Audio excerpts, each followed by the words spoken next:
Sejak diluncurkan 10 Juni lalu, Aceh menjadi provinsi tujuan utama kapal Rumah Sakit Apung dalam menjalankan misi kemanusiaan memberikan layanan kesehatan. Lantas seperti apa kapal Rumah Sakit yang diberi nama Pahlawan Perempuan Aceh ini? Berikut liputannya untuk Anda. Layaknya sebuah rumah sakit, kapal Rumah Sakit Apung Laksamana Malahayati dilengkapi sejumlah fasilitas ruangan bagi tim medis untuk melakukan tindakan.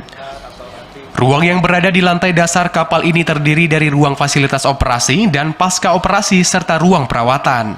Tidak hanya itu, kapal juga dilengkapi sejumlah fasilitas seperti televisi dan pendingin ruangan yang akan membuat pasien nyaman jika berada di dalamnya.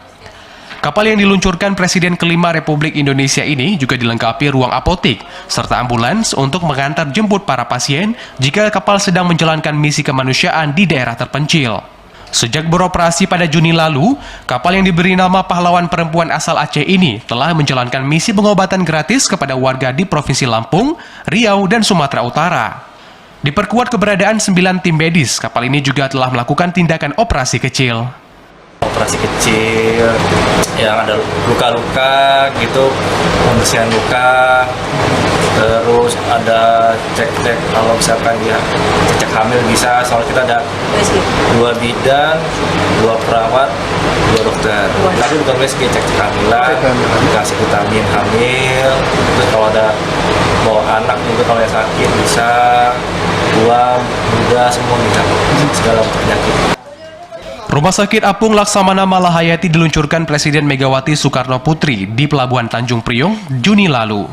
Keberadaannya diharap dapat memberikan layanan bagi masyarakat di daerah terpencil, mengingat luasnya wilayah Indonesia yang sebagian besar terdiri dari wilayah perairan.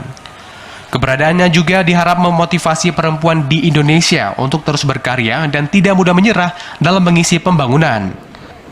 Hal ini sesuai semangat pahlawan kemerdekaan asal Aceh, Laksamana Malahayati, yang kini menjadi nama kapal tersebut.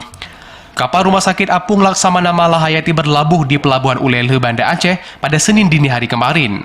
Selama di Aceh, kapal ini juga melakukan misi kemanusiaan pengobatan gratis kepada masyarakat di Kabupaten Aceh Besar dan Banda Aceh. Dari Aceh Besar, Arman Konadi, TVRI Aceh melaporkan.